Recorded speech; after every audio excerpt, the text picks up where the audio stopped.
Magandang araw sa inyong lahat mga bro. Muli maraming salamat sa Diyos sa panibagong pagkakataon na pinagkaloob sa atin para makagawa tayo ng mga panibagong kalaman, mga tutorial patungkol dito sa ating mga motor.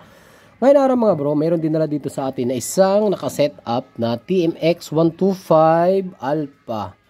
So bali magpapalit tayo ng clutch lining kasi mahina na yung hatak, mag-tune up tayo kasi medyo malagatik na daw kapag uminit.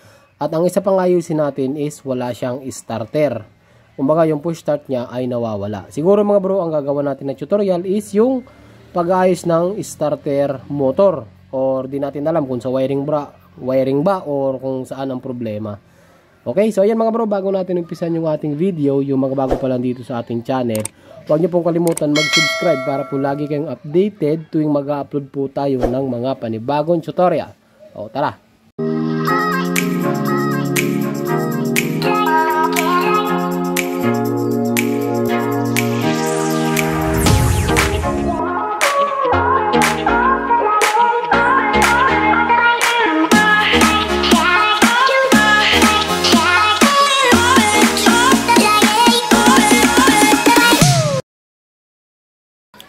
Yan mga bro, ito yung gagawin natin. Ito yung tutroubleshoot natin bakit wala siyang starter. So bali mga bro, nung pangilang araw na ito dito, baka 3 araw na ito dito kasi kakauwi lang natin galing ng North Loop. So nag-rides tayo mga bro sa North, no? Kaya ito ay ngayon lang natin ito mahaharap. So bali iniwan na to dito ng may-ari. So kung mapapansin nyo, nakaset up na siya. Hindi naman kasi ganito ang itsura ng TMX. Naka-handlebar, side mirror, ito lever guard. So may cellphone holder. Tapos napansin ko dito mga bro, naka-tie switch po siya. Yan o. Okay, naka-tie switch. So ayos din. So ngayon, bago natin umpisahan mga bro, try muna natin kung wala talagang starter. Okay, pag inon natin, ayan. May busina, signal light. Okay, may signal light. Try natin na push start. Yun, wala nga. Ayan o. Walang push start mga bro, pero try natin i-kick muna. Baka hindi naman umaandar to eh. Kasi ito mga bro, iniwan lang talaga to dito. Try muna natin. Ayun, umaandar siya mga bro. Ayan o. Mapapansin nyo, umaandar. Ayan, umaandar. Ngayon, ang problema, yung starter, wala. Ayan o.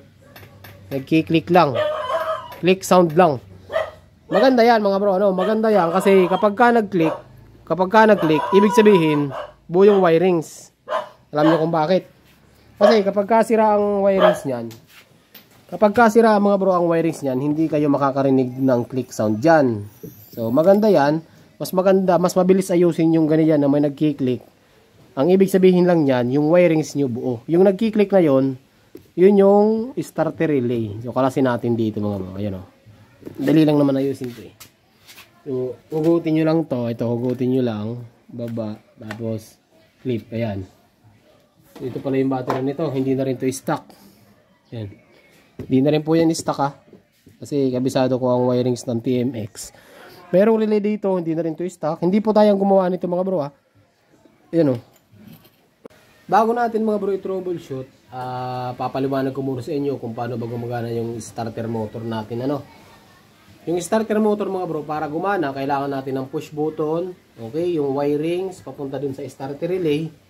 Yung starter relay naman mga bro, is yung magsusupply dun sa starter motor para gumana. Ganun ang functioning ng starter system natin. So kaya kung kapag walang starter, ang possible na mangyari dyan, pwedeng wirings, pwedeng starter motor, pwedeng relay ang problema. Sa kaso naman ng motor na ito mga bro, ng TMX, nagkiklik siya. Okay, ibig sabihin na nagkiklik, nagtitrigger yung relay. Kapag ka nagtitrigger yung relay, ibig sabihin, buo yung wirings, yan, buo yung wirings, yung starter relay, possible na may tama or may sira, 50-50 tayo doon.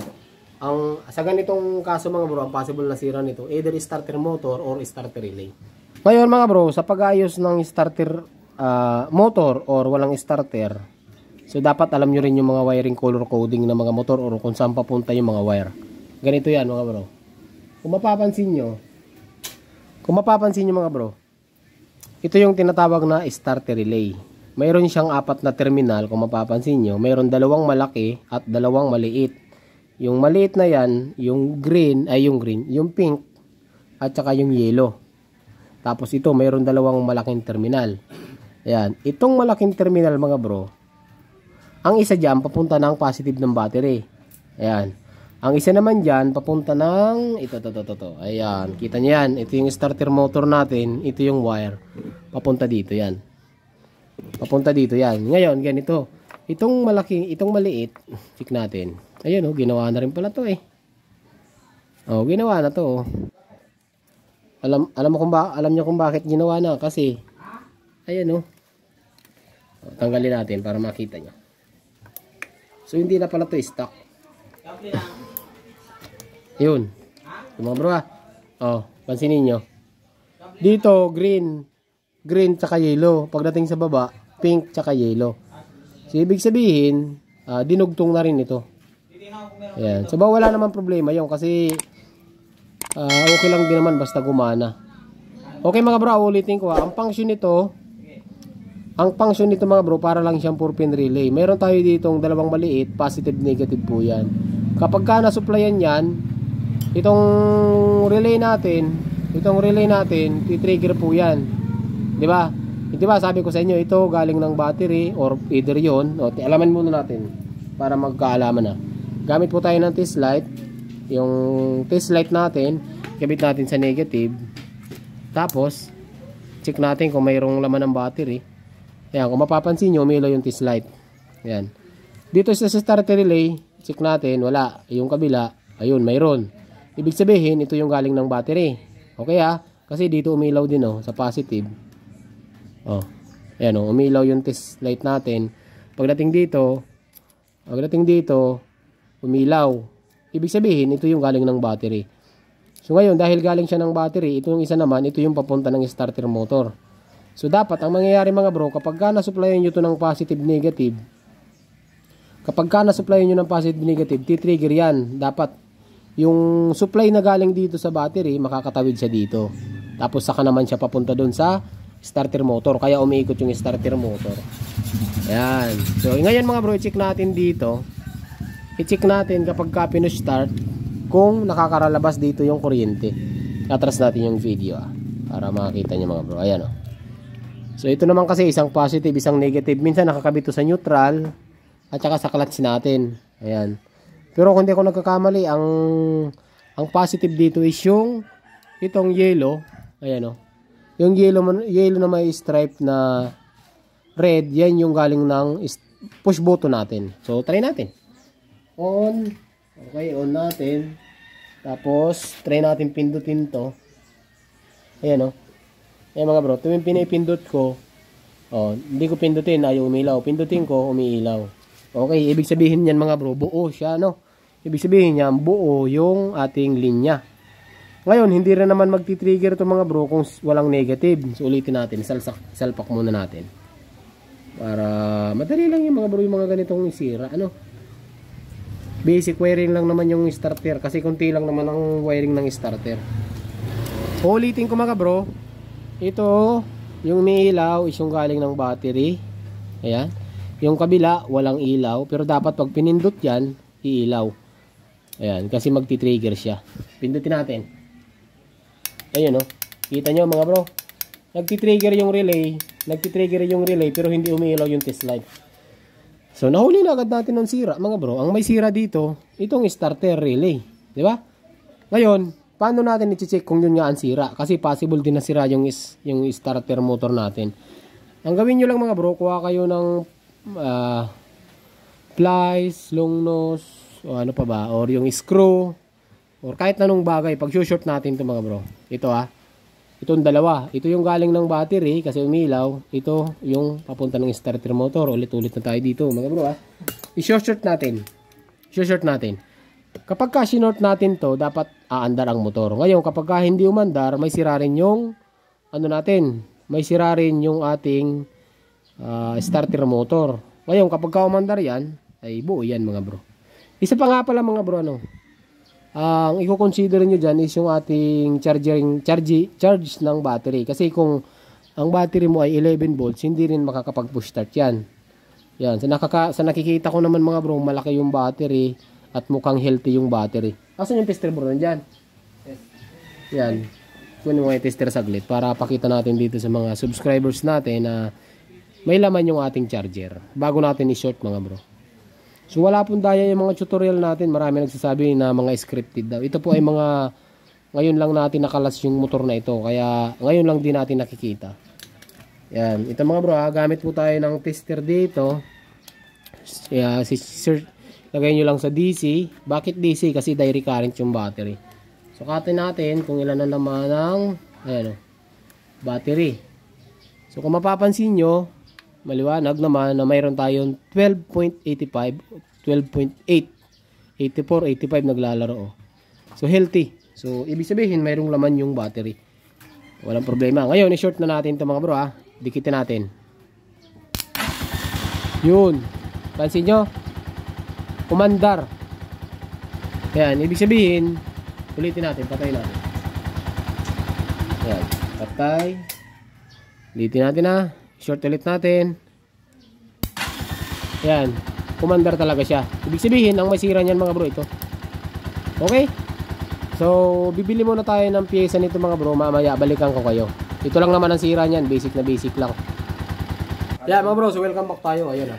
So, nakabili na tayo ng, ito yung murahin lang naman mga bro. So, hindi rin sa original. Ayan. Universal po ito, universal. Universal na starter relay. So, ayan o. So, meron tayong dalawang socket. Okay, kaso magkaiba siya dito sa stock. Tanggalin natin. Ayan o. Ito, hirap na matanggalin ko. Ayan o. Dito kasi tatluhan to yun. Mas mataba yung sagkasakit niya kumpara dito. Pero hindi na naman problema yun kasi i-splice natin. Ayan o. So, ang gagawin natin, ito yung sa battery, ito yung sa starter motor. Pwede ba magkabaliktad dun sa mga nagtatanong? Pwede po magkabaliktad. Kahit itong dalawa, pwede magkabaliktad. Kahit itong dalawa, pwede rin magkabaliktad. So, ikabit muna natin to.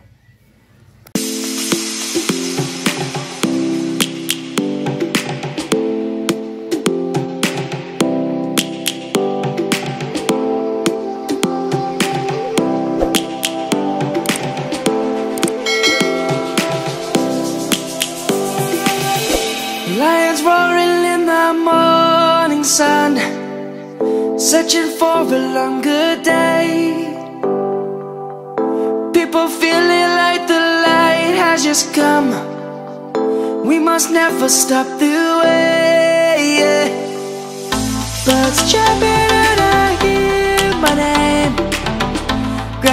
Ayan mga bro, so update po tayo. Bali na ikabit na natin yung bagong starter relay or yung starter solenoid kung tawagin. Yan o. So ito, ulitin ko, pwede magkabaliktad yung dalawa. Itong malaki, pwede rin siya magkabaliktad. At ito po yung pinagpalitan natin. Hindi na rin to stock para sa mga naka TMX. Hindi na rin siya stock. So ngayon, bago natin isalpak yan dyan, subukan muna natin. On. Ayos din yung nag-convert oh. Naka-on, push start. Yun. Mandar na mga bro. Diba? Apakadali lang mga bro. Basic na basic lang. So isusunod natin yung clutch lining. Ayusin po natin yung clutch lining nito. Ulit. Off. On. Push start. Ayos mga bro. Quality. Diba? On. Push start. Yan mga bro. Mandar na po.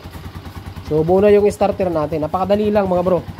Pero ulitin ko hindi laging ganyan ang sira. Kasi yung starter natin, napakarami po yan pinagdadaanan. Pwedeng wiring lang, pwedeng push button, pwedeng starter relay, pwedeng starter motor.